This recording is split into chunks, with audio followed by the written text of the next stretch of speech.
There we go. You'll get that little pop-up telling you that this is being recorded. Awesome. So my name is Kaylee Reynolds. I manage the Sierra Climate Adaptation and Mitigation Partnership, which is also known as Sierra CAMP. We are a climate collaborative across the Sierra Nevada and Cascade regions. I'm joined today with two of my colleagues associated with Sierra Business Council. So Christina, if you would do a quick intro, and then Sarah.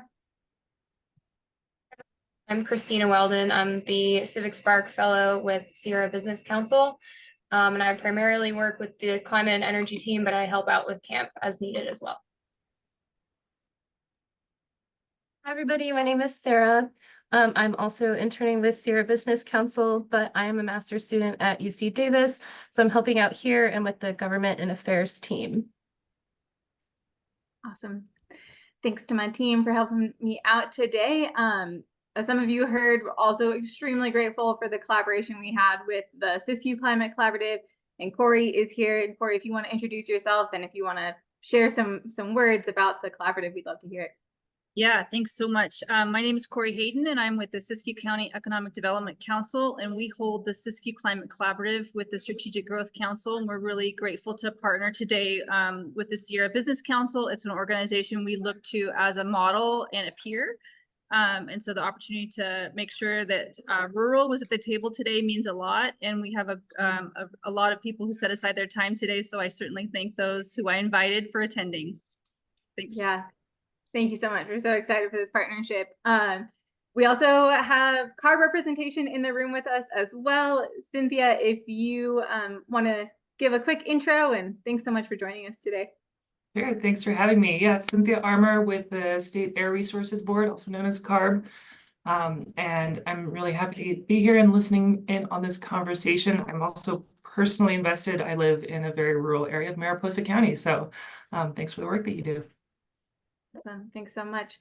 And today, because we do have Cynthia's time and she can answer a lot more specific questions than I can, and don't want to speak for Corey, but maybe more than Corey can on specific policy or mandates. So definitely feel free, Cynthia, to jump in at any time too, or I might call on you here and there to fill in any gaps in my own knowledge. So thanks for joining us. So this workshop today is really focused on fact finding from all of you who work in preparing local jurisdictions for climate readiness and really helping rural regions meet the state's ambitious greenhouse gas emission reduction goals. So this will be an interactive workshop. We'll be using a digital engagement platform called Menti throughout it. But we also want to make sure there's plenty of time for discussion. At any time, if you have questions or comments, please just unmute yourself, reach out if you want to raise your hand. Any of the Zoom tools, make sure that you're engaged, and this is your time. So please feel free to speak up at any point. Okay, so real quick, this is how our time together is going to be structured. We'll do a quick objective of what this workshop is about. We'll do a high-level dive into the CARB scoping plan and what that's all about. We will do an overview of the 3 priority topics we'll be discussing today. We'll be sharing some resources and policy tools from UC Davis, Cal Poly, and CARB. And then we'll be really jumping into the deep dive. So getting into the discussion and the pain points, the successes, how CARB can help on these 3 priority topics. And then if there's time, we'll do a quick reflection at the end.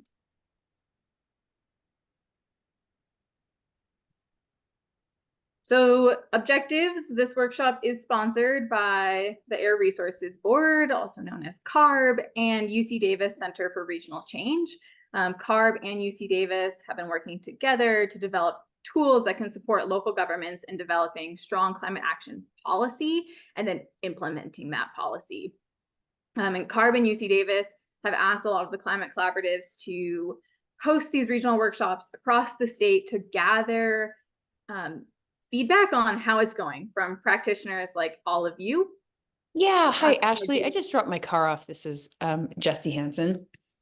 Sorry, I might go for me there. Sorry about that. So just getting feedback on how it's going implementing these mandates outlined in the CARB scoping plan. And this workshop in particular is to make sure the state agencies understand the unique challenges that are faced by rural communities So the 3 questions we'll really be answering today on our 3 priority topics are the progress your community is making, the barriers your community is facing, and how CARB or other state agencies could support the actions that you're taking on these topics. So for those of you perhaps unfamiliar with the CARB scoping plan, the plan outlines how carbon neutrality can be achieved by taking really bold steps to reduce greenhouse gas emissions and expanding actions to capture and store carbon through the state's natural and working lands.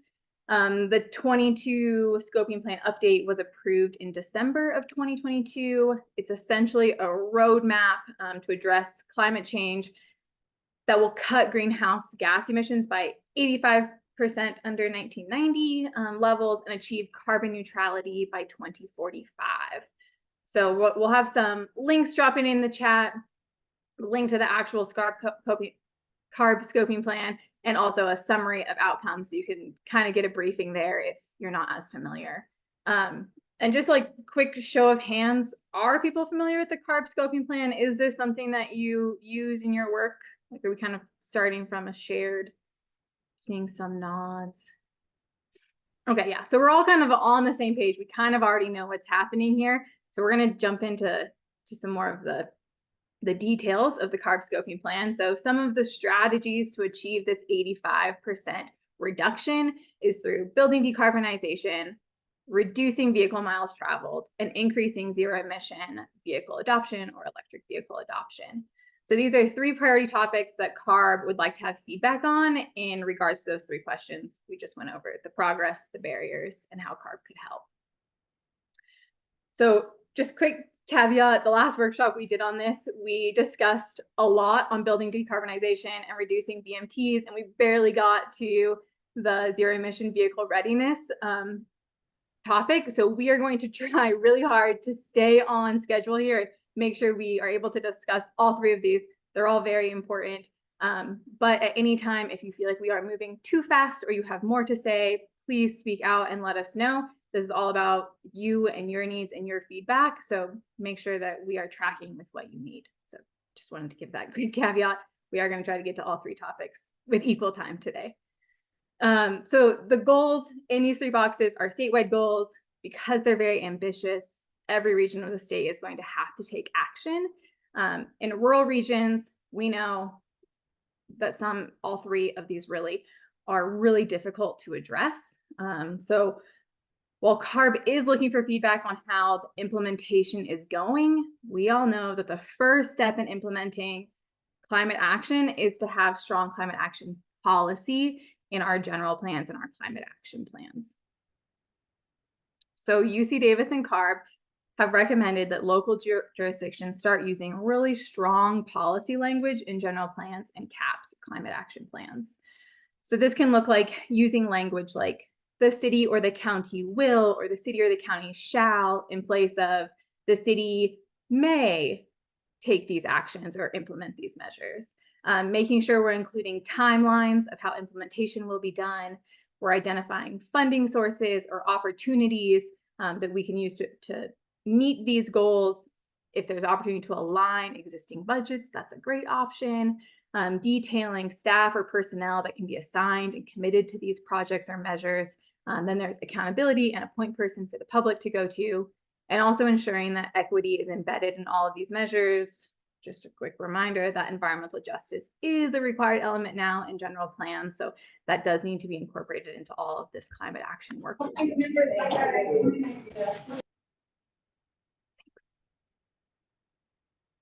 Okay, so when it comes to developing that strong climate action policy, it is difficult, and UC Davis recommends a strategy that they call borrow from the best.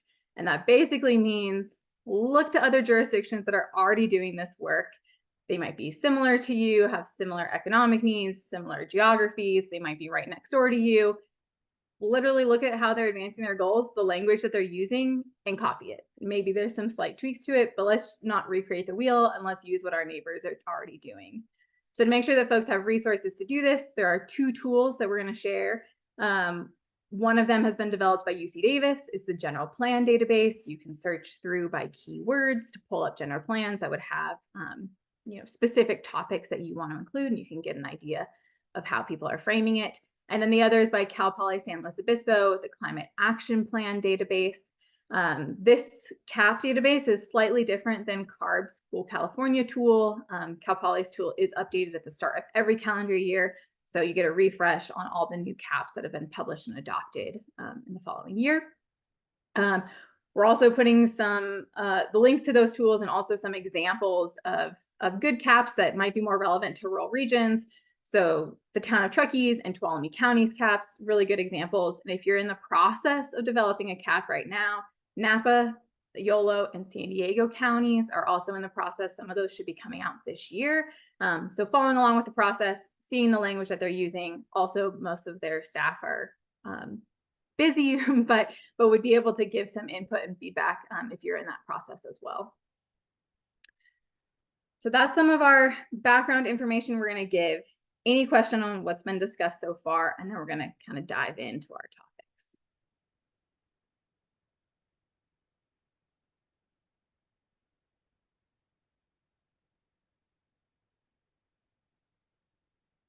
Okay, sounds like we're all on the same page. We're all tracking. So let's dive in. Okay, so the first priority topic we're going to talk about today is building decarbonization. The goal here is to reduce building energy related greenhouse gas emissions by 80% relative to 2005 levels by 2050. I know that's a mouthful, but I think we can all kind of understand what that means. So there are some statewide policies already in place to support and mandate this goal, but we do need to take action locally to stay in compliance and actually meet the goal. And the state believes that this is feasible because building energy use is the state's #1 emitter, but it can typically be reduced by really low-hanging fruit, things that a lot of us already know, replacing light bulbs with LEDs, increasing weatherization through insulation. And these acts, like, yes, they cost money, but they're usually easier to do and they can have huge impacts. Additionally, models are showing that we already have the technology to convert the majority of our energy sources to renewables. Some of you might have seen in the news, I think California just did 2 weeks where it was like majority of renewables. So we're moving in that direction already. And renewables are really important in increasing energy resilience and independence. 2 really big issues in rural regions. We see really high energy costs, high energy burden, and we feel the impacts of grid overload and power outages due to our reliance. So are there any questions kind of on this topic or on this goal before we move to our digital engagement tool and start our discussion? Or Cynthia, if you want to jump in at any point to kind of talk about CARB's perspective on this before we jump in. Well, one resource I'll share is you mentioned the scoping plan and the statewide goals. There is also a local actions appendix in the scoping plan that recognizes that a lot of the goals laid out in the scoping plan, require state action and state work. And the local actions appendix specifically zeroes in on what we know to be more in the realm of local jurisdictions territory. And so it also recommends specific types of policies for each of those 3 focus areas that you mentioned. So I'll paste a link to that in the chat if folks are interested in looking into it some more. Awesome, great. That's a great resource. Anyone else have any thoughts before we move into our interactive portion on this topic? Kaylee, I'll just share. Am I echoey or am I okay? You're okay. Good. That this topic for us is important and sometimes daunting. We have varying degrees of experiences in preparedness, and we're coming from a role of learning and getting ready. And just thank you, and know that we come to the table from a variety of experiences, which are sometimes minimal. So thank you. Yes, and that's great. And I think when we dive into this interactive thing, that's totally okay. And even putting that as one of the answers here, maybe to the barriers question too. So I will stop my share. Christina is going to pull up our tool and kind of walk everyone through how to engage with it.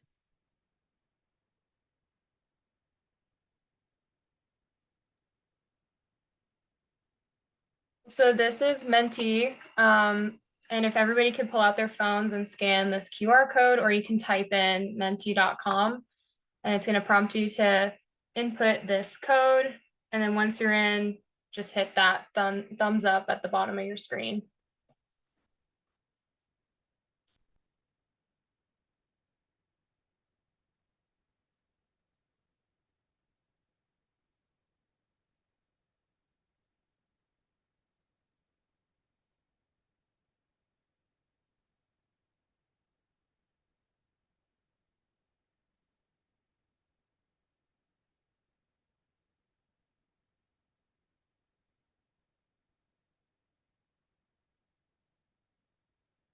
Great. See some people figuring out how that works. See your little thumbs up number at the bottom there. So we'll give folks some time to get in before we move to our first question. But just wanted to preface, Menti is completely anonymous. So we will be able to gather all the feedback. We'll see it on the screen, but we'll also be able to gather it. And that is how we will provide a lot of the written feedback directly to CARB.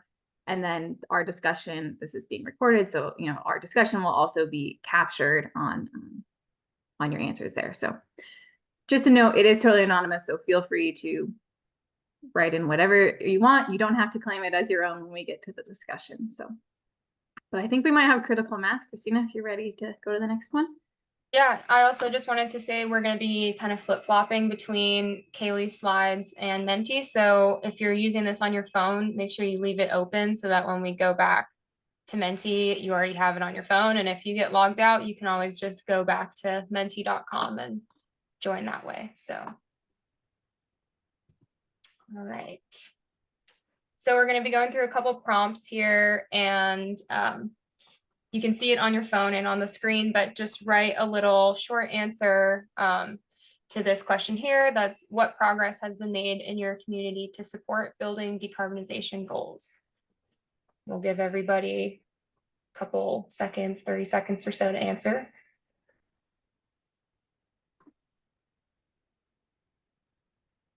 And feel free, you can submit more than once. And once you type it in and submit, we'll start to see them pop up here.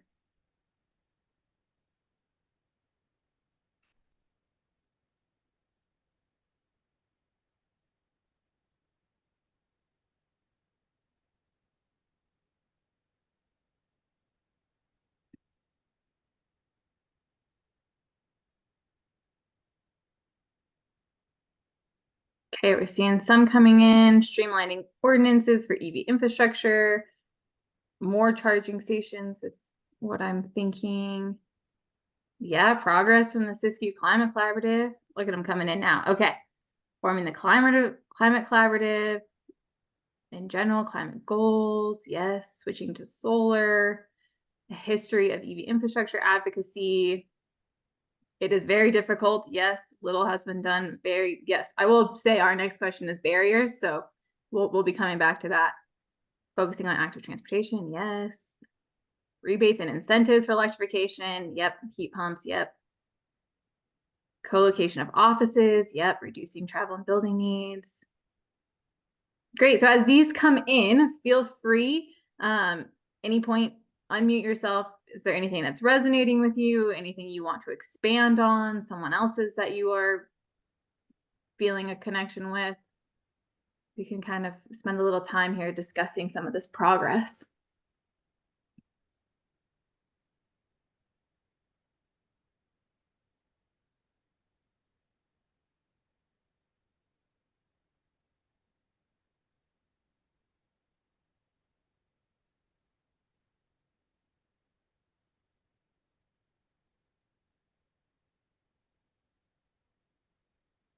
Any thoughts anyone wants to jump in on? Working on the new general plan. Now will include some new ordinances. Interest in building clean energy blocks. It's interesting, yeah. Reach codes.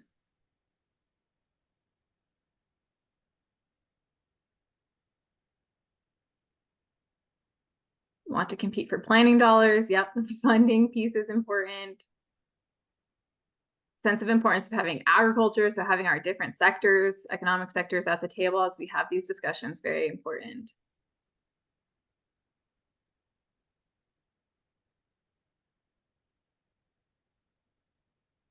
Great. Anyone wants to share before we go to the barriers question? Please feel free. Come right off mute if you have anything you want to add.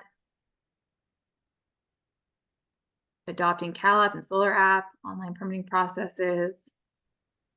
I can add something that I've heard from our partners at UC Davis and the Centers for Regional Change. And in their research on climate action plans, specifically in rural areas, they see just different language being used, maybe not necessarily saying things like climate change and building decarbonization, which can sound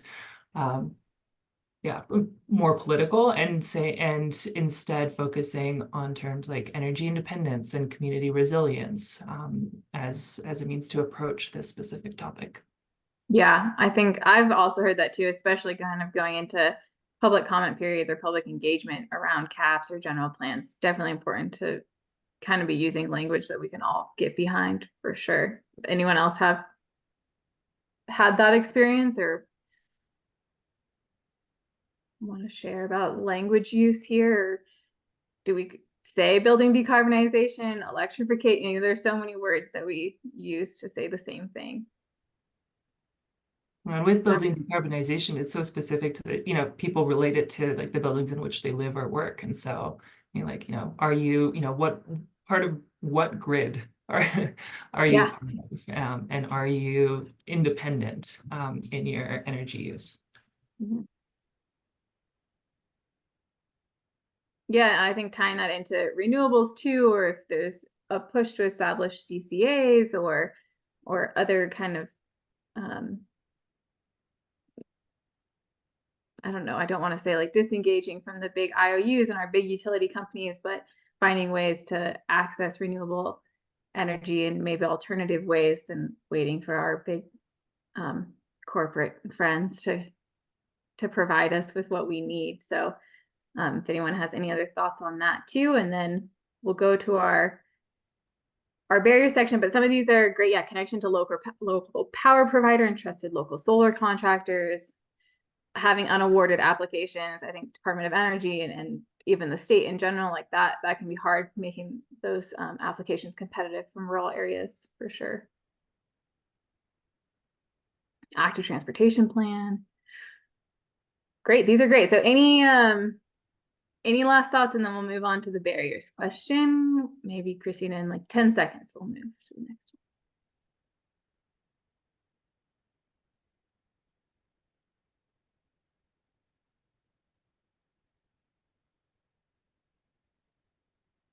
Well, let's go to the next prompt.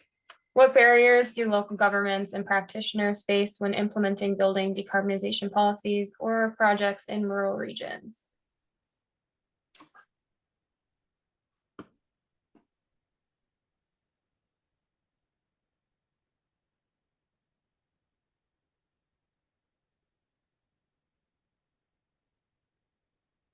So some of these, even from our last answer, I think, progress could be, we applied for DOE funding, and maybe a barrier is that we weren't awarded it. So feel free to repeat if some of the things you said in the last question resonate here as well. And this could also be, Cynthia bringing up the language thing, maybe that has been a barrier to pushing policy through too, is there isn't community support because of language that's being used, things are feeling politicized or anything like that. And those can all be barriers too, of just even lack of education of how we're using this language and what it really looks like.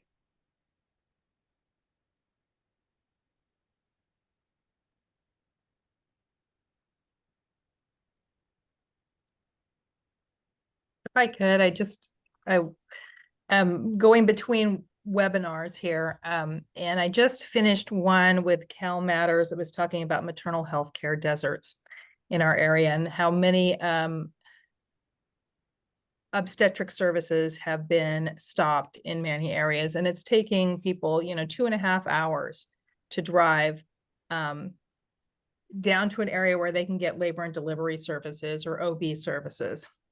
And so I think when we look at these types of things where we're trying to decrease mileage usage, we can't look at it in our rural areas in the same way we can when we have access to those types of services.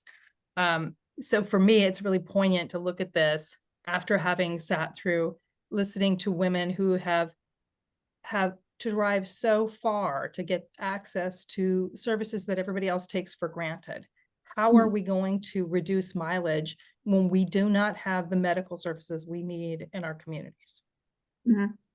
Yeah, I think definitely our next topic we'll get into is that reducing VMTs. And I think it's thinking about in rural areas in general, the barriers we face are sometimes not thought about because they're not the barriers that are faced by urban region. You know, I think when we talk about, oh, well, if we make electric vehicles cheaper, everyone benefits, but there are some barriers in rural regions that are not relevant to more urban or more populated, more dense regions, and really showcasing what those barriers are so that if there are policy tweaks or differences or how funding is spent, how funding is allocated, you know, if it does mean, okay, we're going to fund, you know, yeah, more medical facilities in areas, does that help us meet our climate goals? And like, what does it look like to do that? Because sometimes the needs are really big. It's not, yeah, designing an apartment complex that's walkable to jobs. It's putting a hospital in that's going to make a big difference. I think that's a really good point.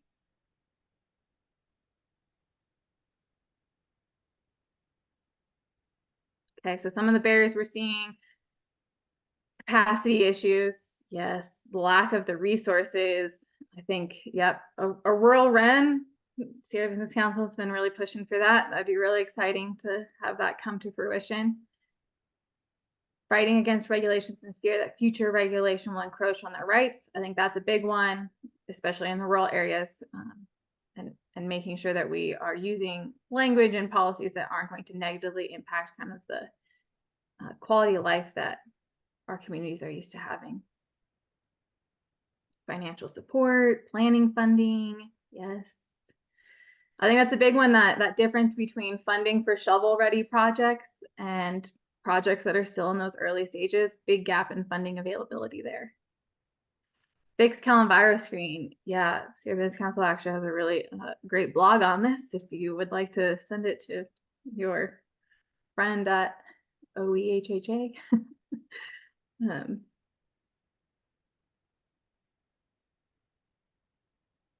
Okay, any other comments on some of these barriers? You can either enter them into Menti or feel free to unmute and share them.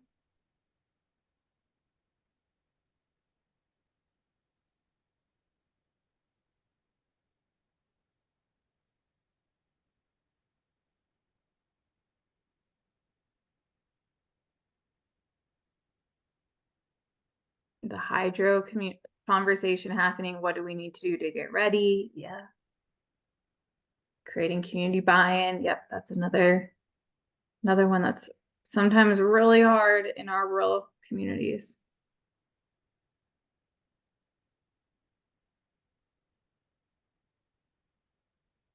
Yep, that language point again, yeah. Okay, great. I think we'll take about 10 more seconds here. Feel free to come off mute if you have anything to share. And then we'll go to our next one, which is how can CARB or the state agencies support the hierarchy of needs? Yeah.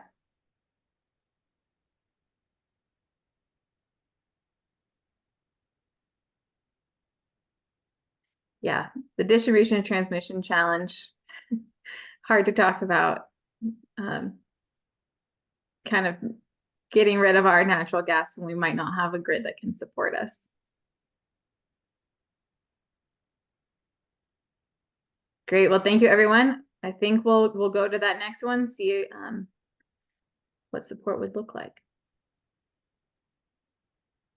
All right, can you think of ways CARB or other state agencies could support building decarbonization measures at the local government level?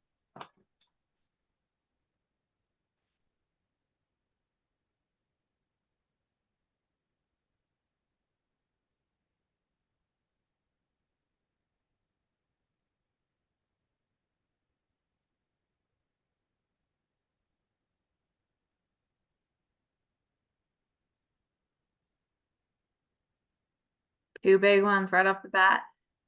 The grant funding and then planning support, so probably some direct technical assistance help. And Cynthia, feel free now too, if there's anything that you want to share that's feasible or not feasible from your perspective. Yeah, separating policies and plans for the rural areas. Maybe not a one size fits all. I think we've seen that with some, you know, like the I don't remember Senate bill, the composting one, you know, there are different timelines for rural counties. So there are some things where maybe we replicate some of these models that have already been put forth by various state agencies. Yeah, I did a quick just word search for rural in that local appendix, and it doesn't appear, so that's noted.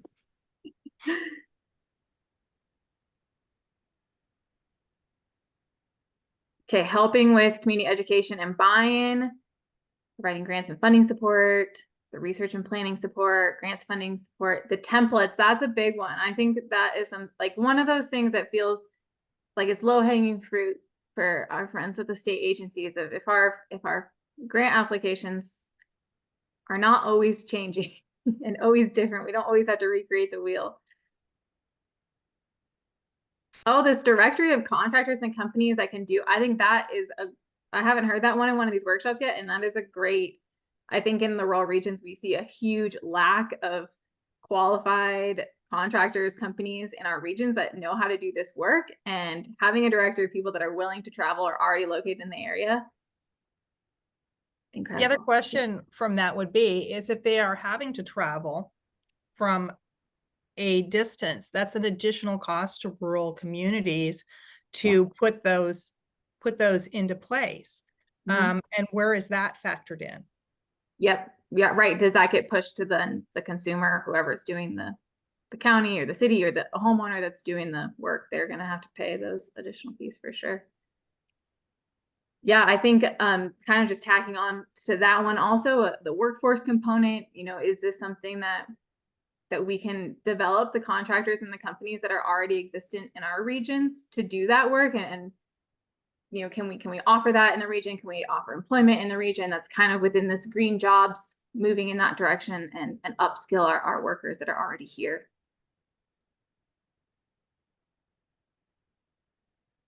Increased effort in explaining the benefits to the community.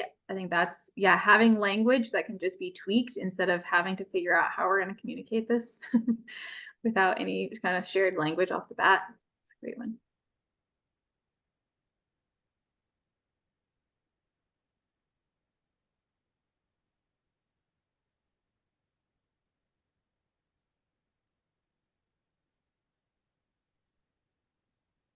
Energy and emissions audits and inventories. Yeah, I think that also is part of that local capacity and skill set. Sometimes we have lacking skill set, and then kind of like what Alice was saying, then that work, instead of staying in our region, is brought in, and that cost gets pushed onto our rural communities. I think that's a great one to bring up too. The data, the infographics, the stories. Yeah. I think especially once someone has done something successful, really sharing that story and sharing how it can be replicated, used as a model. That's great.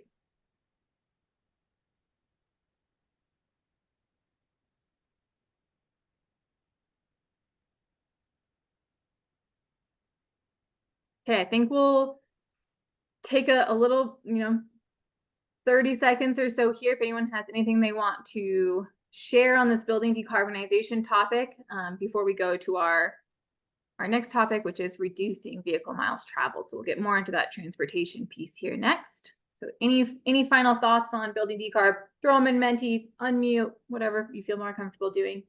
The other thing that I'm thinking about this is that many of our very rural areas have the demographics skews toward a lot of seniors, and getting people comfortable with new technology is a little bit difficult. And so being able to find ways to reach that demographic and explain it and make it something not quite as scary. Yeah, I think that our senior populations in rural areas is proportionally much larger than in our kind of urban counterparts. And it is, I mean, it is like, I think especially for all of us that sort of live in where we have extreme weather, you know, thinking about going into a power outage, you know, perhaps as a, you know, senior community member and not knowing if you're gonna be able to heat your home or cook. And there's a lot of fear in that, rightly so. And so how do we communicate that and make sure we can minimize those risks before Or asking even learning to drive a different type of vehicle. Like, how do I do Totally. that? That's, Yeah. it's a lot for people to Yeah. think about. And Yeah. so that might be something you want to consider, is like how to speak to that, or how to allay some of those concerns, or make it just more accessible for them. Yeah, I think that's, yeah. Great point.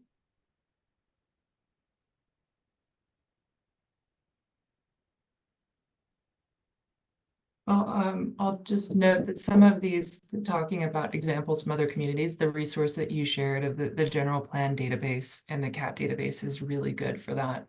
I know it's always really hard to compare a jurisdiction to another one, but if there is like a sister jurisdiction that has, you know, comparable demographics and geographics, then that's a great place to find some really good, solid examples. Yeah, it's a great point, Cynthia. And I think,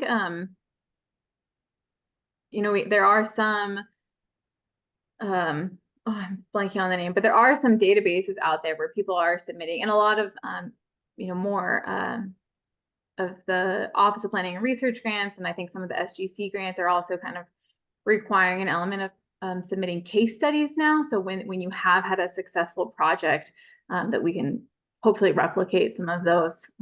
There is always the question of how many of those are funded in rural regions and are maybe as applicable to us, but I think there has been a push to share more of our success stories and find those replicable models, which game changer if we have that. Okay, well, thanks for this portion of it. We'll jump into our next topic, so reducing VMTs.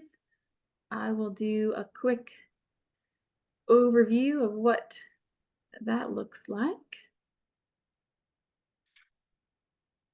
Okay.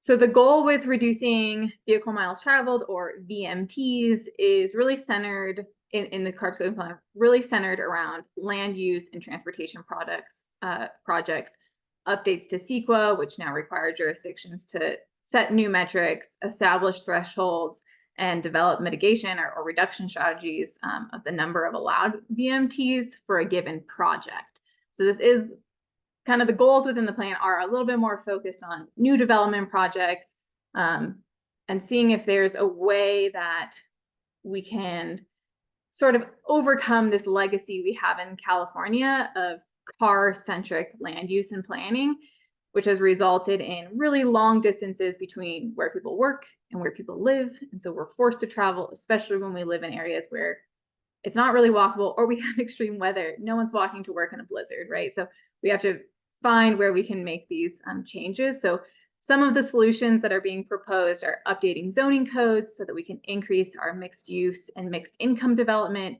and prioritize walkability and bikeability. And I think especially in the rural areas where walkability and bikeability is perhaps more seasonal and isn't a year-round solution, where we can increase access and uptake of public transit.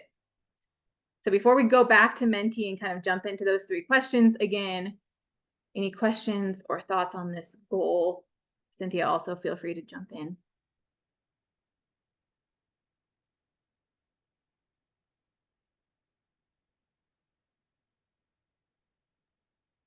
I'll just share, Haley, for a minute. Obviously, our cities are anywhere from 14 to 65 miles apart.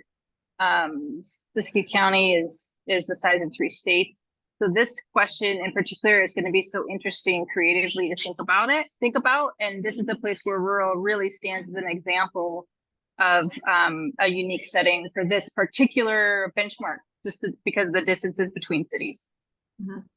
Yeah, I think that plays in a lot to what Alice was saying too about sort of when you don't have I mean, I think the OBGYN example, but also just in general, we don't have a lot of specialized medical services in our rural community. So you are forced to travel. And I think we can even shrink that down to like, where's the library? Where's the school? You know, how far do I have to drive to get the grocery store? Like just basic services that we take for granted as being a part of our community. So I think great point there.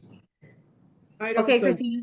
Oh, sorry. can Yeah, yeah. jump in real quick. As a Siskiyou County supervisor, we look at not only cities, but unincorporated areas and growth, potential growth in the next 10 or 15 or 20 years. We have infrastructure issues.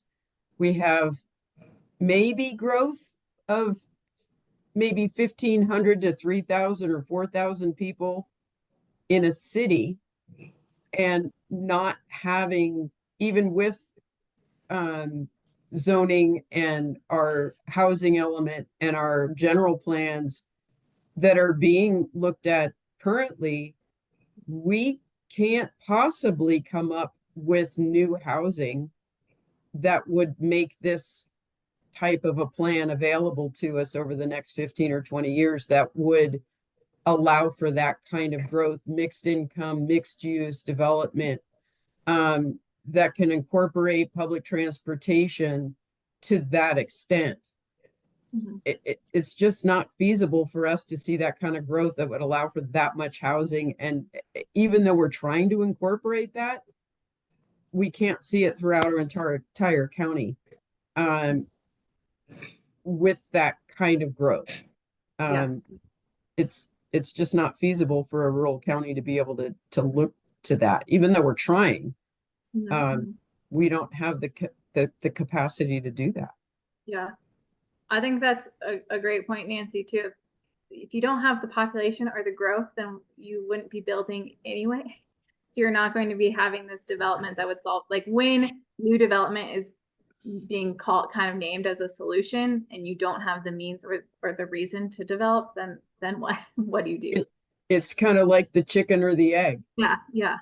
You know, and we're faced with that all the time. And not only, like you said in the first bullet, we've got elevation, we have cold. There's so many issues that come into this that we get stuck, because it's like, we know that electric vehicles don't work well in our area.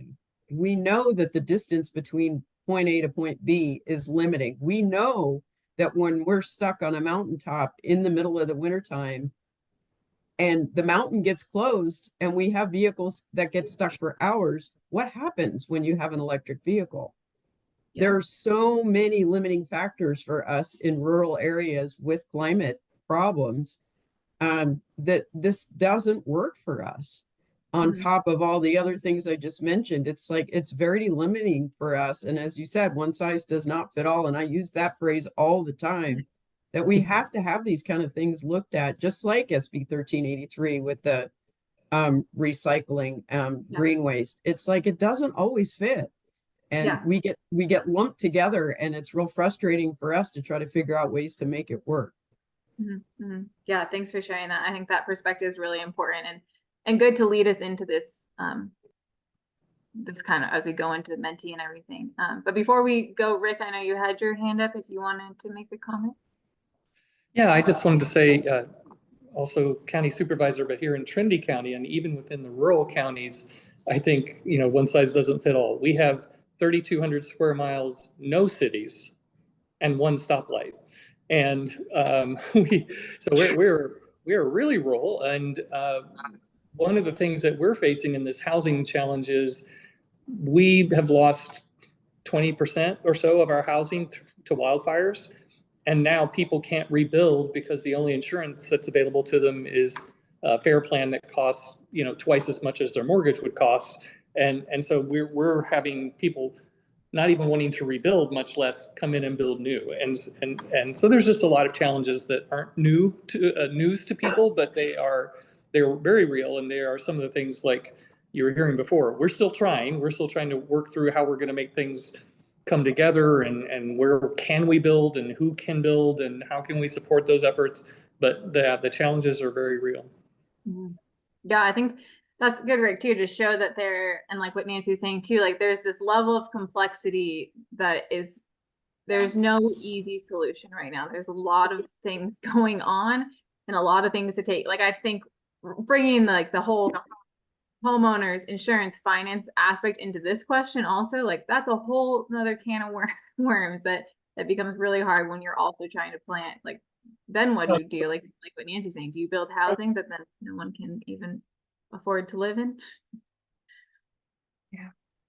Well, thanks. Just add a note here, if you don't mind. Yeah. I sympathize with all of that and understand. I think I'm looking at the local actions appendix, and one of the things that comes up for me is that within this goal, as it applies to rural counties, part of the idea is re-examining what potential artificial constraints have been placed upon construction that are conducive to building car-centric infrastructure. So for example, like, are there minimum parking standards, or are there specific zoning constraints that direct developers to build in a specific way? And can those be re-examined so that infrastructure that does get built in those places that might be amenable to it is not by default car-centric and does open up the possibilities of having, even if they're small and not as dense as they might be say in the Bay Area or in LA County, are somewhat compact or walkable areas. Yeah, that's great. I think I've heard added to that conversation too of increasing and having the state add into a lot of the like how housing funding is allocated, is there has to be, you're within a certain distance of a transit center. And I think in rural areas, that's pretty unrealistic. But if we can increase microtransit and uptake of microtransit and then have that, so that could be like Truckee, we have like on-demand public transit. So it's kind of like the town has rolled out its own version of an Uber and it can come to your door and pick you up. Uber doesn't exist in this town, so that's the only version of it we have. But I think that like thinking through like, are there zoning laws, are there ordinances, and is there also advocacy we can even do at the state level to have some of these changes put into place so that we can access that funding? We can maybe use alternative ways like saying microtransit counts, so then we can build housing if people are amenable to it, if it's feasible, if it makes sense in this region. And then can we use the microtransit to kind of check that box that like, okay, public transit is accessible here, which, fingers crossed, but don't really know what the timeline would be on seeing something like that adopted at the state level. But okay, let's go to Menti just so we make sure we get to all of them here. So I'll stop. Christina, you are on.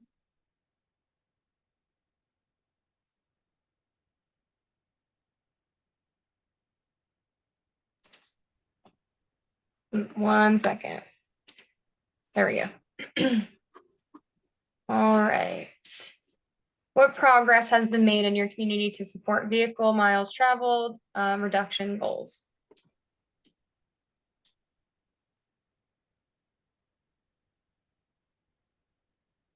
And if you've closed Menti, you can just go back to menti.com and put in the code again, and it should pop up on this prompt.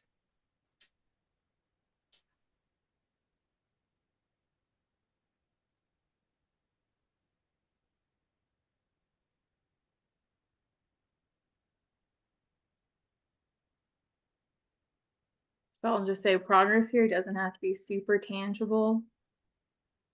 Okay, here's some good ones. Yeah, small public transit in some areas. Ooh, I don't know what MD/HD means. Maybe that's just an acronym I'm missing, but if anyone wants to throw that in the chat or yell it out for me. County bus system.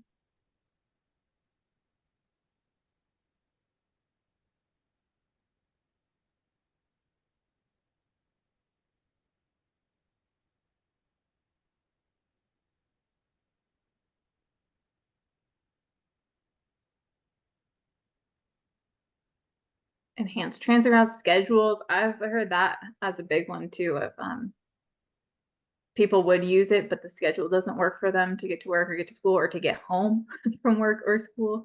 I think that is a pretty critical one. Medium duty, heavy duty vehicles, more biking and walking paths, pursuing funding for electrifying of public transit, expanding alternative fuel.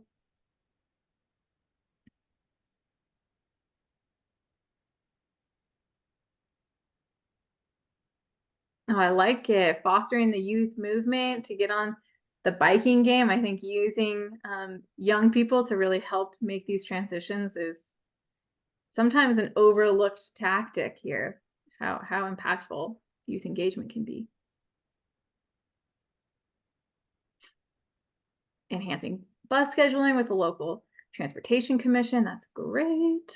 Launching e-bike voucher program. So fun.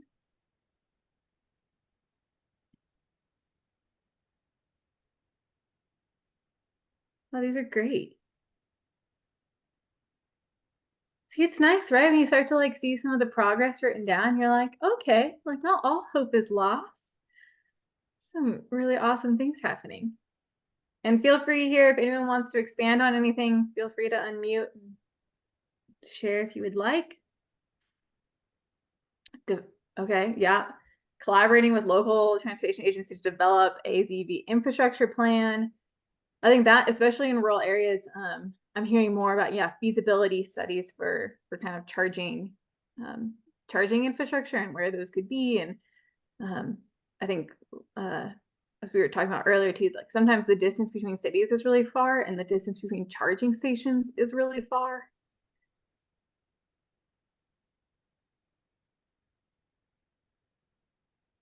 Oh, I like street calming projects. Just the ring of that sounds nice. Encourage more pedestrian walking infrastructure.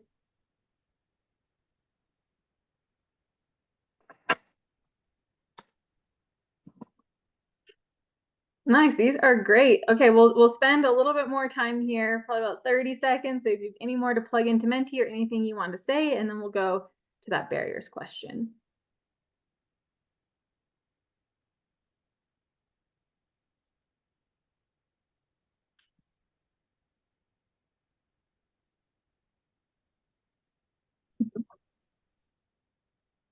That is true, that there needs to be awareness that this is not a problem for all residents. Yep.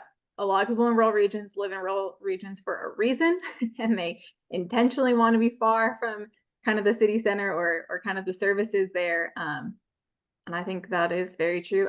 Personally, I live pretty far from town, and it's quite intentional. So I respect that.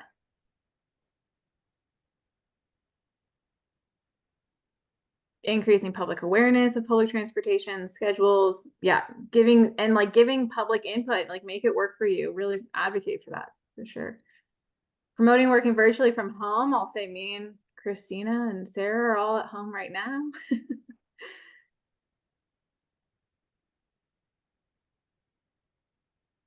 Awesome, these are great. Any other thoughts here?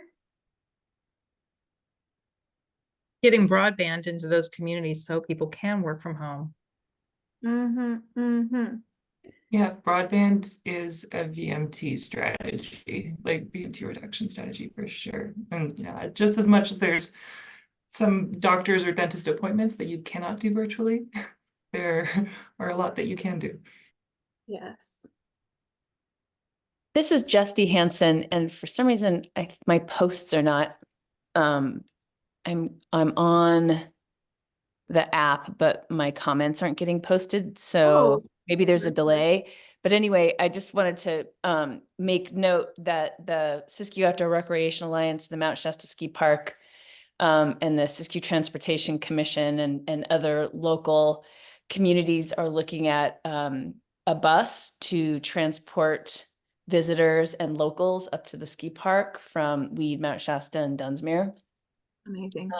That will really help with wear and tear on the roads, parking lot issues, and then of course, the emissions issues. So That we're is excited about the possibility of that.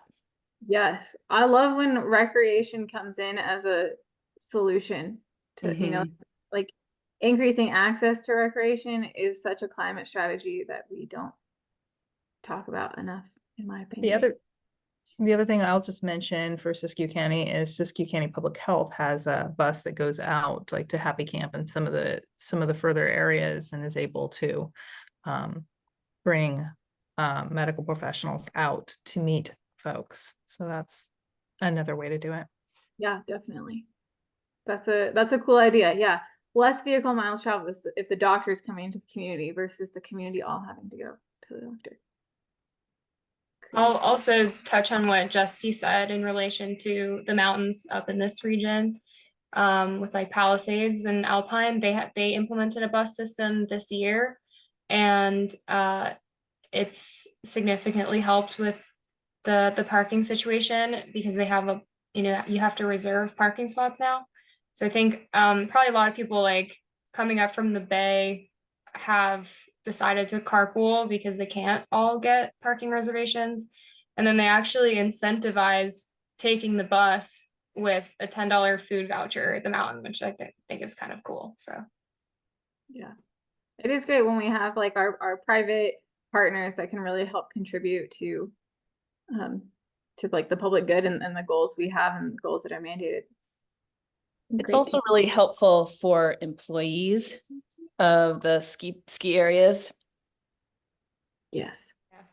so they can actually get to work on time Yeah. instead of sitting Yeah. in 3 hours worth of traffic. Exactly. As a former ski resort employee, I can definitely say that would have been really nice. Awesome. Well, thanks everyone for sharing the progress that's made here. I think we'll go to the next one. So some of the barriers, either some of the barriers to those successes, or Christine, I'll let you read the question. What barriers do local governments and practitioners face when implementing vehicle miles traveled reduction policies or projects in rural regions?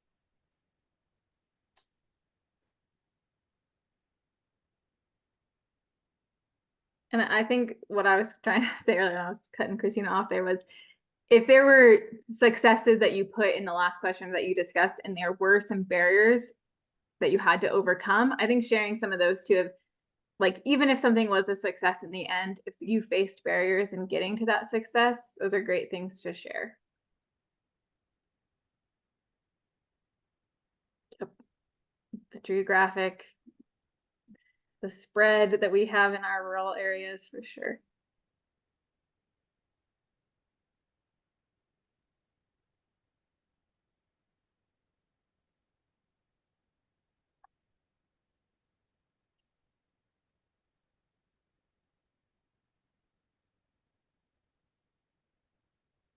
Spread out geography, public transit efficiency is difficult. Lack of public support and participation, yep. Yeah, I think finding those ways to incentivize public transportation uptick and people using it, it is hard. And sometimes because of the lack of efficiency, it is hard to make that sell.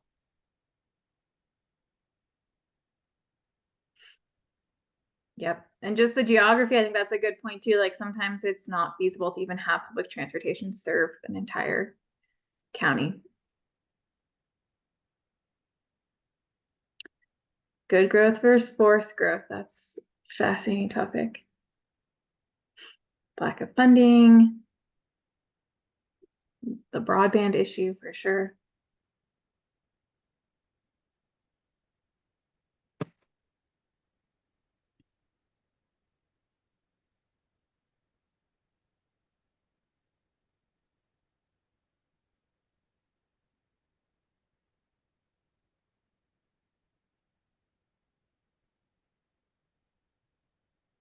Yeah, the budgeting tensions that we see between kind of competing priorities here, definitely.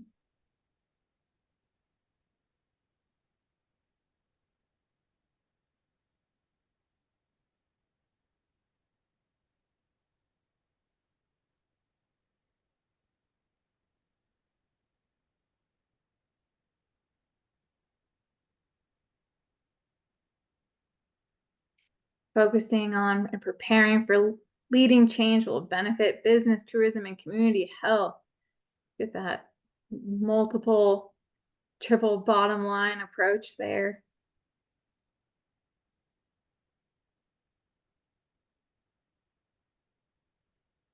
Yeah, hard to make those efficient transit schedules.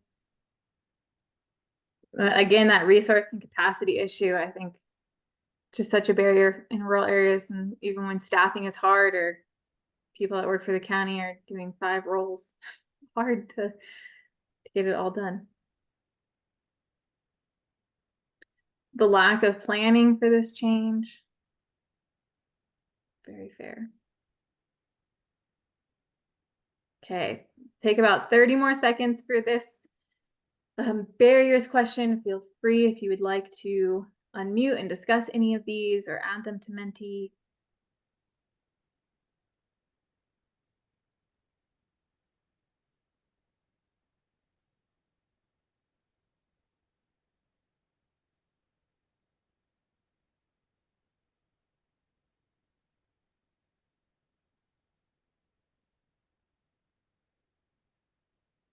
The regional limits here, yeah, and the overlapping jurisdictions and people having competing priorities, yeah.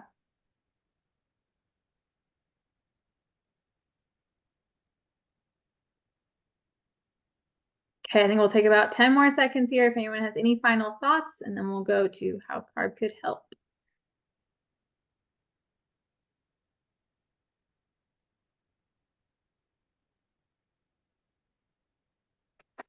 Yeah, the tourism economy, I think, in our rural, sort of some of our recreation economies can be a tricky line to walk there. Awesome. Okay. I think we'll go to our how CARB can help. Oh, thanks for this last one there. Great. Can you think of ways CARB or other state agencies could support vehicle miles traveled reduction measures at the local government level?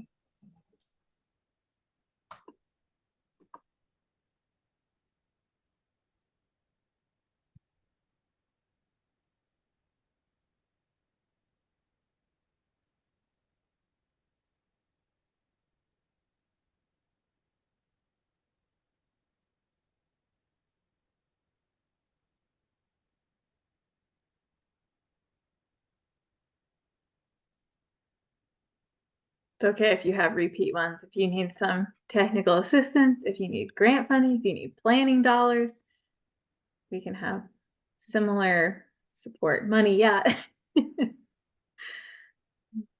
Reliable infrastructure.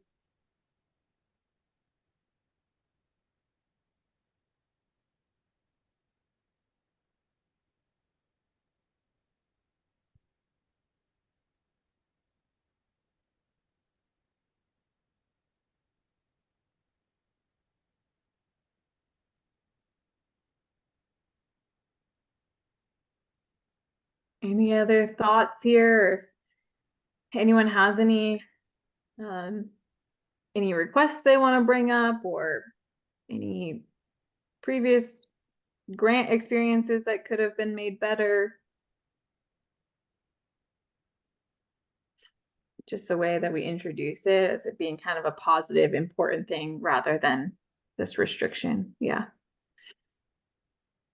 Giving credit. Yeah, I think that's also that showcasing successes. Yeah, really showing people that are doing it right.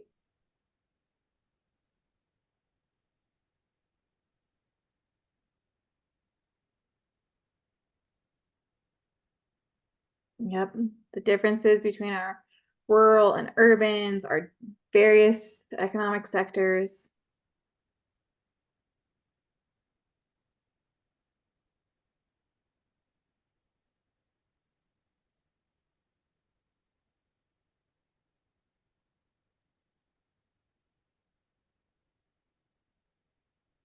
We will take about 30 more seconds here. If anyone has any thoughts they'd like to share, or you can plug it into Menti.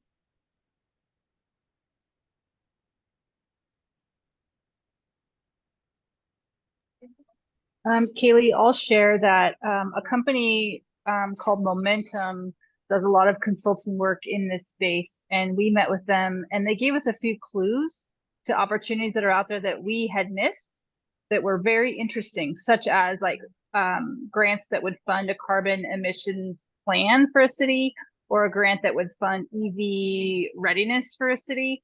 So, you know, we'll haunt the channels to see those come back again and try to be ready to apply.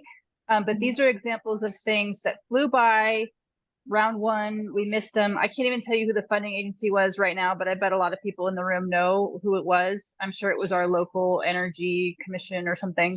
So just, you know, any kind of streamlining of funding opportunities out there, because there's a lot, a little more gentleness and care to be sure that maybe things are shared out holistically across these topics. So if we see one, we're actually seeing a network of things, lower barrier applications that aren't so complex to complete. Like, you know, an example was a Department of Energy grant required a community benefits plan, and we couldn't meet that threshold yet. Everything requires a different way to be ready to apply. That can be hard. It's a challenge we want to be ready for and meet. But anytime the barriers can be a little bit more accessible across application opportunities, that can be helpful. Yeah, that's great. Great grant feedback.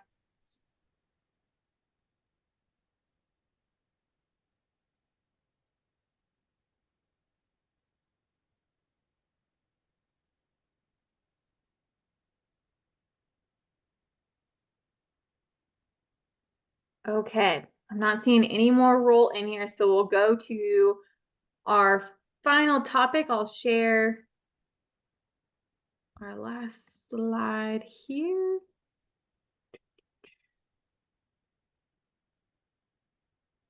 Okay, so this is the goal on zero emission vehicle readiness. It's quite ambitious. I'm sure many of you already know this one, but all new passenger vehicle sales within the state are mandated to be zero emission vehicles by 2035, medium and heavy duty vehicles transitioned by 2045. There is a little caveat in that where it's for the medium and heavy duty vehicles, it's kind of where feasible, because many trucks likely won't be able to be converted to electric within the 2045 timeline. But ZEV adoption may increase as like price parity comes out with new combustion engine vehicles, and more folks are looking towards ZEVs to use as backup power for their homes or to sell electricity back to the grid. But I think what we've kind of already talked about today too is there is that really important component of to increase vehicle adoption. We have to ensure that all the regions of the state are able to support that adoption. So that means more charging station infrastructure, even the ability to do vehicle maintenance. I think sometimes that's a forgotten piece of like, do we have mechanics for electric vehicles? Are they in the region? Do you have to go to the dealership? What do you do when you can't? And those are just some of the logistical things kind of beyond what Nancy was saying earlier. Like, what do you do when you're in an electric vehicle and you're stuck on a mountain in a storm? You know, there's the safety kind of part to this, and then there's also the logistical part to it. So there is some of that, yeah, chicken or the egg. Can I speak to that for just a moment, particularly with like electric school buses. And I'm sure that you all have read the article that Haley Branson Potts put out in the LA Times recently about the long distances. When you're playing division sports, you know, you might be coming from Sierra County going to Siskiyou County, which is, you know, a 6-hour drive. And there aren't places for them to charge in between times. And so those types of things are something that we're really looking at and have a lot of concerns about. And right now with the electric school buses, we're finding that every single time that they need to be worked on, which is surprisingly frequent, they have to be put on a diesel truck and hauled to Sacramento or the Bay Area. And that's really not making our markers. And I'm hopeful that we'll see changes. You know, we want to get there, but we have to have that infrastructure in place before we're able to attain that. And so making sure that we we have that infrastructure in place. We have those people that can take care of it. Otherwise, we're fighting an uphill battle. Yeah, I think that also speaks to kind of that safety element. You know, you're transporting kids, you can't be running into kind of mishaps on long distances on mountain roads. And so, and also making sure that people feel comfortable, you know, putting their kids in that situation. You know, there is a lot there that, that the infrastructure in our rural regions is not quite ready to take on that battle. It's not there, and just the charging time. So, you know, to get recharged for a return trip, you're looking at putting all those kids in a hotel for that night. Is there a hotel? That's a good question. Yeah, Nancy, do you have a thought to add? Yeah, just, there's a whole nother point to that too, is workforce, because, even to Alice's comment, mechanics. We don't have a workforce available to work on all these vehicles. I know, just county employees alone, there aren't enough people to work on all these vehicles once we go to all electric buses just in the county fleet alone. There aren't enough trained employees to work on all these vehicles. And if you have to put a school bus every time it breaks down on a tow truck and haul it someplace else, think of how much money that costs the school system. Yeah. It's pretty Not to amazing. mention, you're literally putting it on a diesel truck and towing this electric vehicle down. Counterintuitive. You have to put it on a diesel truck to haul it someplace because it can't run under its own battery power.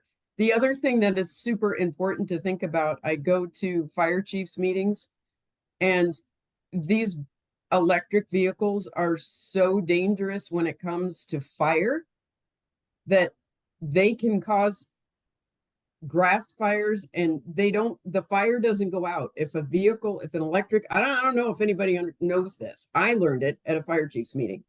If an electric vehicle catches on fire, it's one cell catches on fire, the next cell catches on fire, the next cell. It's not like they can go up and just put the fire out. It continues to be on fire, and they either have to dig a pit or put it literally in a tank of water to put the fire out. It just doesn't go out by hosing it down or putting a fire extinguisher on it. They're incredibly dangerous, and they can catch on fire in somebody's own garage. And I learned so much about that. It's like, y'all need to learn about fires and electric vehicles because they're super dangerous. Just an FYI, in case you didn't know. Yeah, I have not heard that. It's fascinating. crazy. Maybe some research that I should do after this call. Yeah, that is it is really crazy about vehicle fires when they are electric vehicles. That's gonna create a whole new level with the California Fair Plan. Is your garage attached to your house? Very true.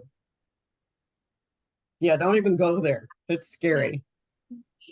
This is probably a plug for having a ZEB readiness plan. That's one of the policy strategies identified for ZEB readiness. So I'll put a link in the chat to one of the fact sheets, but these questions of workforce development, safety, hazard protection, all that is like, it should be one of the first steps taken. And I know, there's a lot of pressure to just get those cars on the road and charging stations put in without necessarily all that work happening ahead of that. Yeah, I think that's really fascinating. I think that there has been some conversation that I've heard as using it as an economic development strategy of training up a workforce.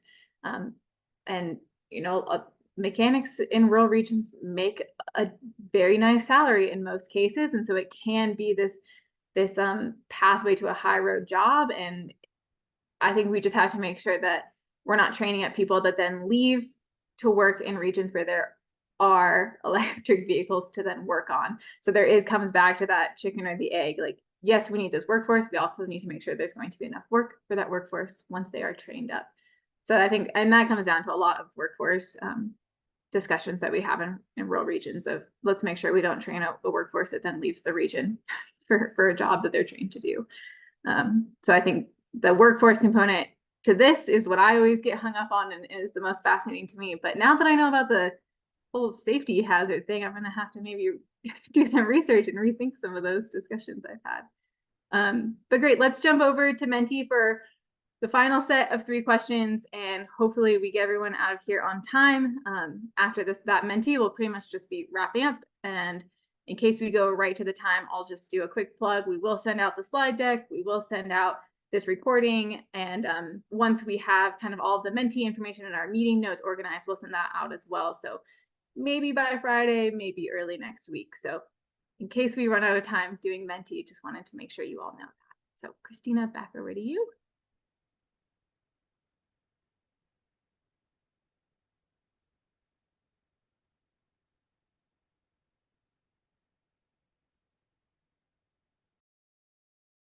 You're on mute though, Christina, just so you know.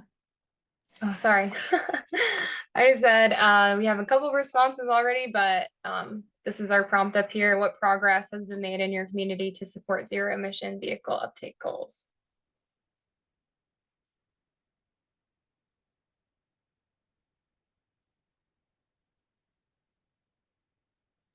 No, I'm on mute, but I think that is a great one of that workforce component of, do we transition our traditionally trained mechanics repair into this new field, and is there a desire to do so?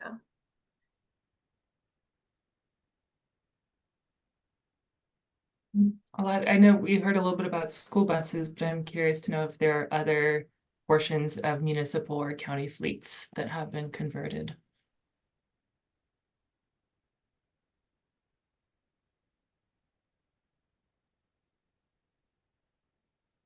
Yeah, I feel like in some of these, some folks have said maybe some of the just general public transportation, maybe not just school, but other buses have. So yeah, definitely throw those in here. That's the, or come off mute, share with us.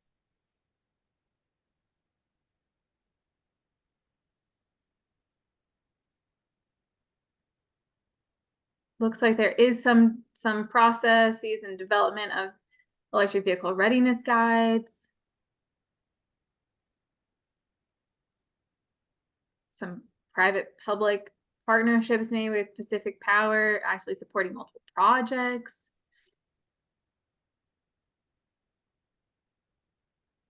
County leaders are listening and learning about regulations and mandates. That's always a great first step.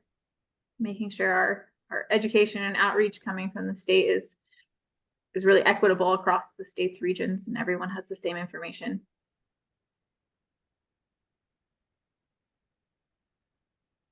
Yeah, using our resources to identify funding, using our collaboratives, doing the site assessments, yeah, some of the feasibility studies.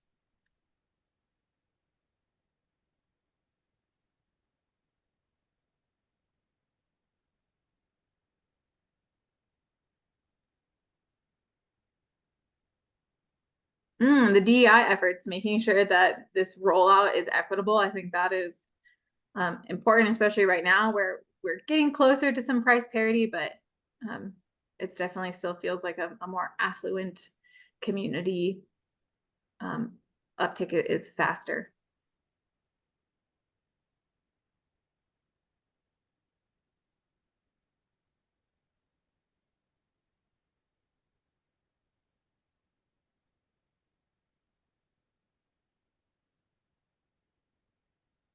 Okay, we'll take about 30 more seconds here. So if there's any more thoughts, add them to Menti. Just want to make sure we get to our next 2 questions before our time together comes to a close. Some aspects are easier and more fun to approach than others. Yes. Yeah, and I think like what we've said before too, seeing some of the bus projects and some of the successes happening, really celebrating those and seeing where it can be replicated in a safe way. I'll say.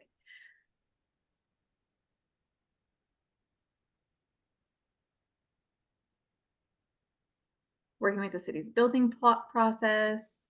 Yeah, so kind of combining all 3 of these topics in with that one there.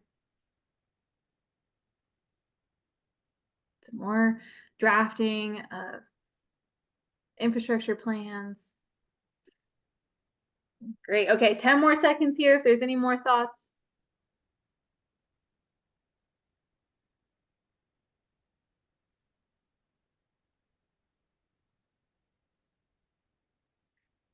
Cool. We can move on.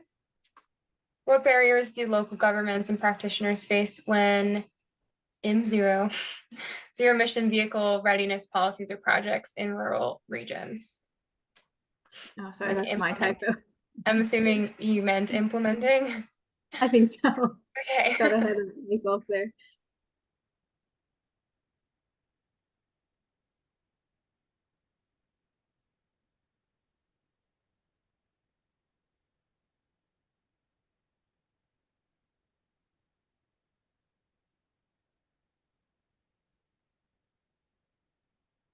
Both of those. Yep.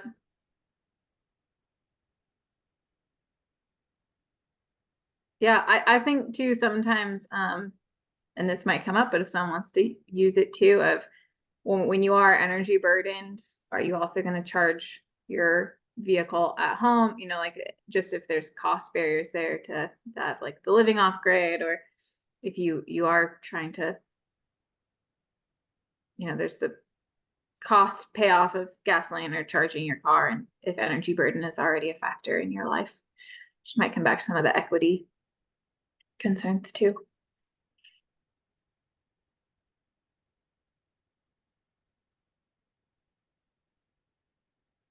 Yeah, the public sphere of individual rights. In one of these, we had someone say that country music is mitigating community buy-in. So that was kind of a funny, but there is just that some of the cultural or political influences can be hard for that community buy-in portion. Yeah, lack of community familiarity. I think that's another one too. Like, can we share this information in a way that's fun, that people are engaging with it and understanding what it all means? Your comment about country music makes me think of also like the gas station as a community organizing spot. And for a lot of people who maybe live pretty in isolated communities, going refueling gas is an opportunity to see and talk to people, and having an EV where you do that at home is one less contact with neighbors. That's super interesting. Yeah. Yeah, like if it also means kind of taking away this community hub in a way. That also makes me think of when my friend was visiting and he had a rental car that was an EV. We were trying to find a charging station, and we were like, it would make sense if they just put them at the gas stations. But I guess that there's issues with that, and you know, the competition and stuff. I'm not sure, but we're like, it would make more sense if we knew where to find them. Yeah, I think with that too, in some of these workshops, some of this too, we've had people say, you know, because I live in this really isolated area, maybe I don't want to be spending 20 minutes by myself while my vehicle charges. Like maybe I don't necessarily always feel safe doing that. Not that our communities aren't safe, but just sort of the fear factor. Some of our seniors have said that. Some women have been like, I don't want to drive long distances in a community I don't know and then be charging my car. And so kind of thinking like, yeah, can we make charging stations where they aren't like behind some random grocery store and there's not a lot of visibility, and just making sure there is good lighting and people feel safe being there. You need to create charging station parks where you have like an area for dogs to play, and you bring in food trucks, and that creates a hub Fresh for food, people. local market. Mhm. Yeah. You do a little Look at- farmer's market, you get yourself a And like breakfast laundromats. Yeah, playground for Yeah. the kids. Yeah. I like it. Yeah. E-mobility hubs. Yeah, great way to say that. Yeah. Awesome. Okay, well, just in the interest of time, we'll go to our next mentee question here. So this is our final one. If we run out of time, feel free if you need to drop off. We might just go a few minutes over though. Can you think of ways CARB or other state agencies could support zero emission vehicle readiness measures at the local government level?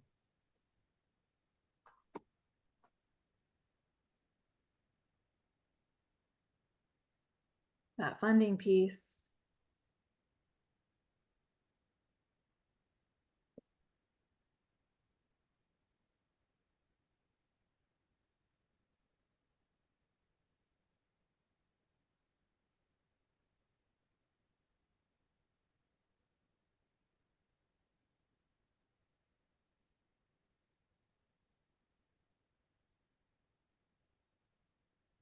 This is, I think, one of the first times I've kind of seen preparing guidance or standards for these kind of charging station areas. And I think that's a great way to put it. Yeah, maybe I'll just add to that a little bit. If I'm not mistaken, I believe that SACOG right now is preparing some sort of guidance for developing mobility hubs. So I know that's something that we've been keeping an eye out for as we continue to make progress on our electric vehicle readiness guide. Awesome. You know, in looking for alternatives or rather solutions in areas that may not have the grid reliability, where we know that these DC fast chargers are going to be heavily reliant on good infrastructure and what might be needed to make sure that we're making wise choices as to where we're putting these facilities. So really looking forward to seeing that plan come out here soon. I'm not quite sure when it's coming out. I just heard a rumor that they're working on one right now. Yeah, that would be great, Angel. And like, when that comes out, like if you get a notification of that, let me know, and I'd love to share that with. Absolutely. Yeah. I'm gonna add 2 links in the chat. Disclaimer, I'm not familiar with these specific programs, but they seem to fund that specific kind of project. Awesome. Thank you. We love funding opportunities. Okay, we're seeing some of these other ones too, understanding the differences in our rural communities, modeling rural workforce efforts to help the rural communities adapt, helping our local businesses get ready for this change. Yeah, and I think, yeah, having that compassion for the people that are either going to maybe see a decline in their business or have to pivot, and how much hardship that causes in a community-wide way, even if it's, you know, a few people that are impacted in their own financial ways, like how much that can really be a drag on community well-being. Coming back to that capacity support, funding opportunities for, yeah, repair, upkeep, infrastructure changing. These are great. Awesome. Well, I know we are already a minute over time. So we'll leave Menti up here. Feel free to keep adding any of these. Myself and the SBC team will hang out for a few more minutes if anyone has anything else to add. But if not, thank you so much. You will be hearing from us within a week with the follow-up materials. And then we will be sharing all of this anonymous stuff through Menti and some of the keynotes from our verbal discussions with CARB. So that information and this feedback will be directly shared with them in a report. And I'm assuming, maybe Cynthia, you know, I'm thinking that those reports can then be shared with all of our registrants. So yeah, I think we will be able to get you guys kind of the final version that's being shared, so you can see how your feedback's being shared and utilized. And we really appreciate your time. Haley, thank you so much. Cynthia, thank you. I just want to acknowledge that our local leaders, we have supervisors on the call. We have Dolly's office on the call. Thank you both, Alice and Bruce, for your time. We have Smart Workforce. Just thank you guys for trusting us and this group with your time. And Cynthia, thank you for sitting with rural. We really feel heard, and just thank you. And anytime you want to leverage us, just wave a finger and we're there. Thanks, Kayla. Thanks, Corey.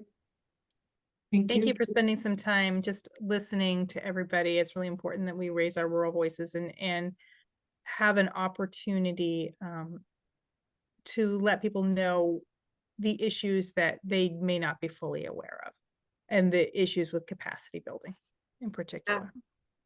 Definitely. Thank you guys so much for your honest feedback and having these hard conversations and sharing. Really appreciate it. And know the 90 minutes of your day is a big chunk of time. So really appreciate you sticking through with us. I really appreciate all the work that y'all are doing and the time that you spent learning all this and contributing today. So thank you. Yeah. Thanks, Cynthia, for sitting in. And I hope you don't feel too criticized as a representative from CARB, because we really appreciate. Oh, I former advocate here. So yeah, I appreciate the input. Awesome. Thanks so much. Well, thanks everyone. Have a great rest of your afternoon. Really appreciate your time, and feel free to reach out at any time. And or if you have any questions, please reply to our follow-up email. We'd be so happy to stay in touch. Thanks so much. Thank you.